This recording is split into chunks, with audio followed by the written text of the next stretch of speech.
Hey, welcome to Two Wheel America. I'm Scott Cochran, editor of U.S. Rider News, and we're here on our barbecue and blues tour. And we're going to start our tour in Tupelo, Mississippi.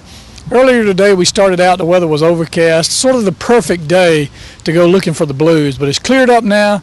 We've arrived in Tupelo and we're here at the birthplace of Elvis Aaron Presley. And this home right here to my left is the small house that he was born in that his father Vernon built. And Elvis, of course, as you know, made his mark on America. And Elvis and his family left Tupelo and went to Memphis. His father Vernon wanted to find a new life, and that's where we're going to wind up. And we're also going to wind up in Clarksdale, Mississippi, which is that's the crossroads of the blues. There's a little neat place there called Ground Zero that we want to go see and take you to, and we're also going to take you to the Shack Up Inn. You'll be surprised at what you see there. These are 1940, 1930 row houses that converted into overnight places to stay. So sit back, grab you something to eat, and we'll be right back with more Two Wheel America.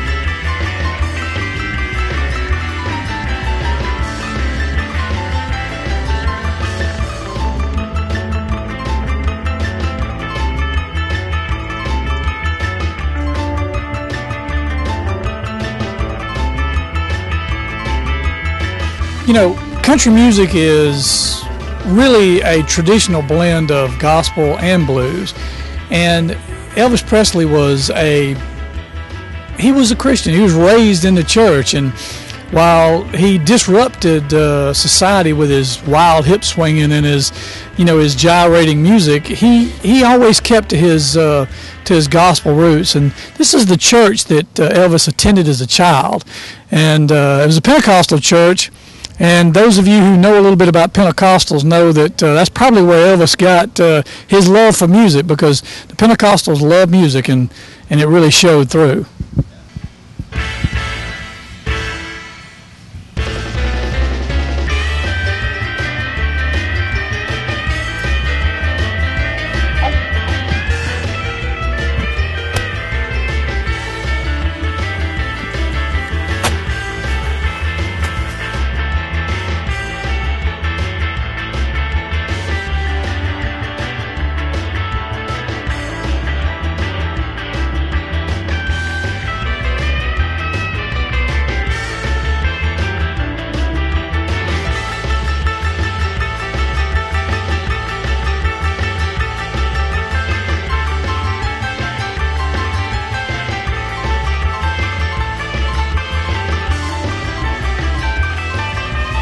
This is Elvis Presley, a statue of Elvis at 13 years old, and you see he's holding the guitar. And of course, that's what made Elvis famous, was his ability to play and sing and his golden voice. And we've spent a little time here at the birthplace of Elvis, the museum and the gift shop, and it's really, really neat. And right now we're going to take you downtown Tupelo and take you to the hardware store where Elvis's mother bought him this first guitar.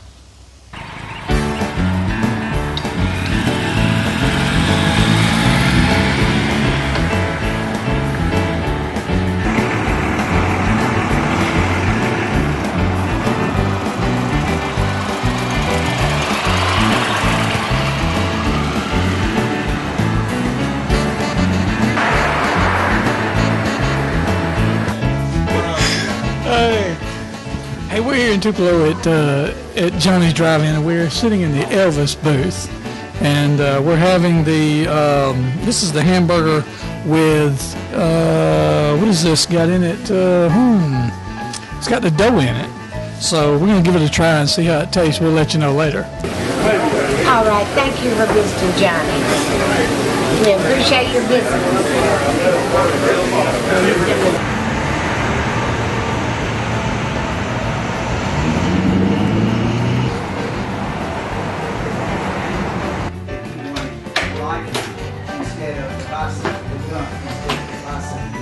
Well, his mother Gladys said, no, absolutely not, no, you're not going to have the right. We still want to taste right here. Get the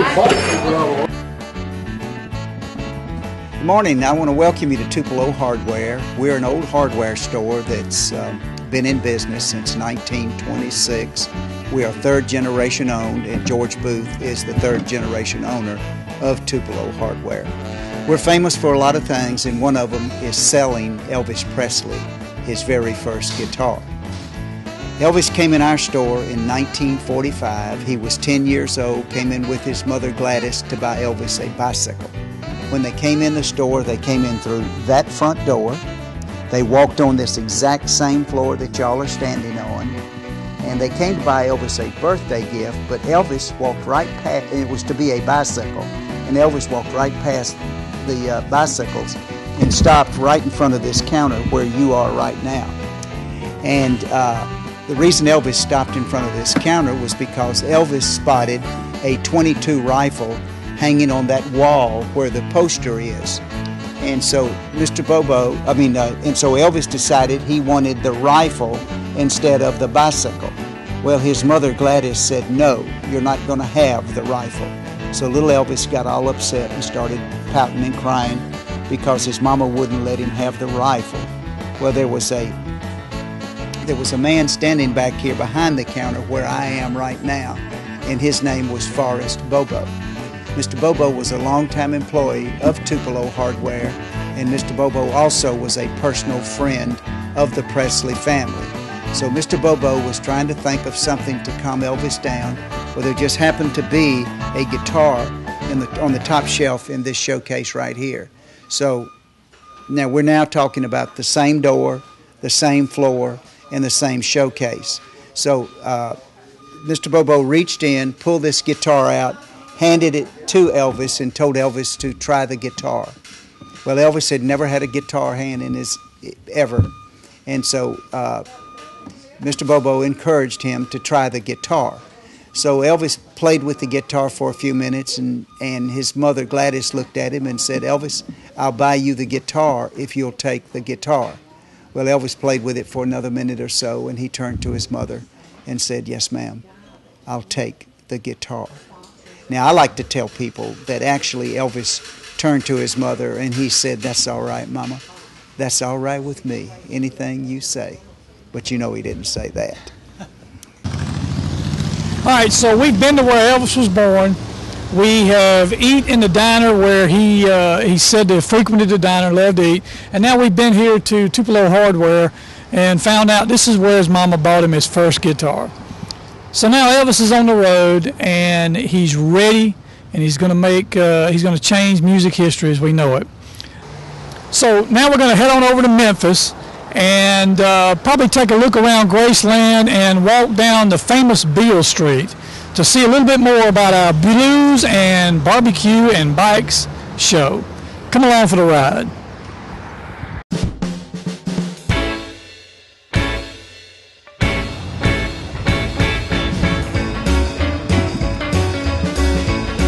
Hey, I'm standing here with Rich and Jim. They're a couple of motorcycle travelers from Houston, Texas. And guys, tell us why'd you show up here on Beale Street?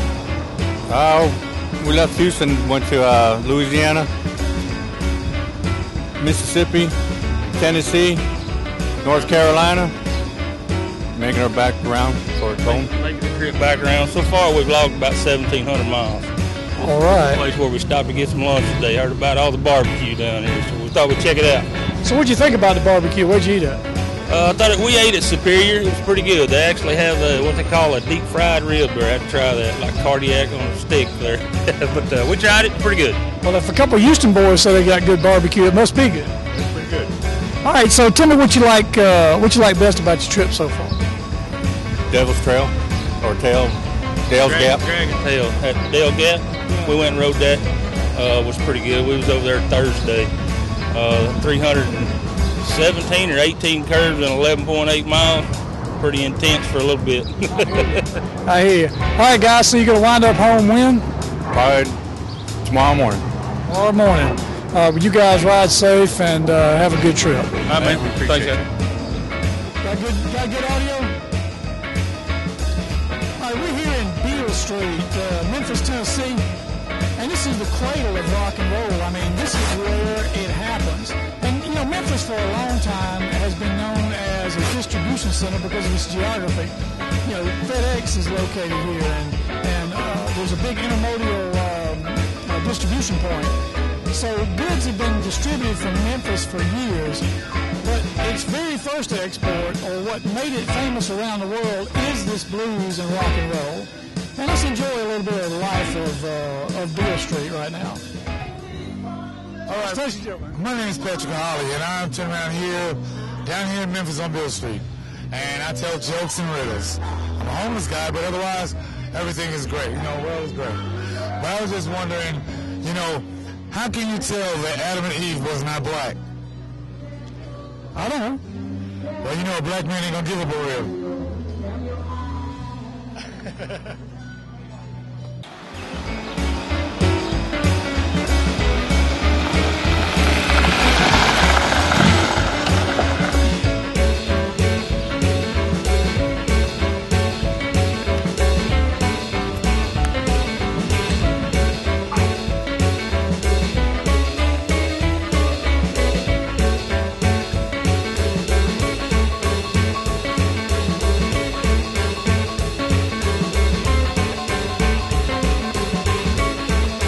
You know, that wasn't anything to brag about, but that's going to happen on an adventure bike.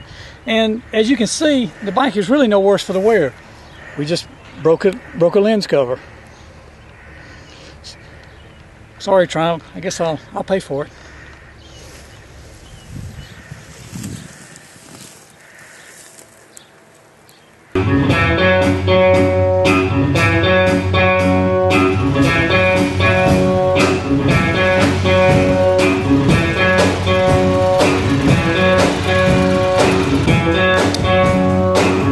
Welcome back to Two Wheel America. I'm Scott Cochran, your host, and we're just south of Clarksdale, Mississippi, in a rather interesting, shall we say, shack up. You know, when you pull up at most locations for a week off or a week out of town or a weekend out of town, you really don't expect to find the plumbing outdoors. But the Shack Up Inn is not like anything you'll expect to find anywhere else in the country that I know of. It's a plantation, deserted or abandoned plantation or farming plantation that converted itself into a rather unique destination resort. On the property there are a number of these shotgun houses that rent for anywhere from $70 to $90 a night, 70 during the week and 90 on the weekends. And in the last 3 or 4 years, they've added a dance hall.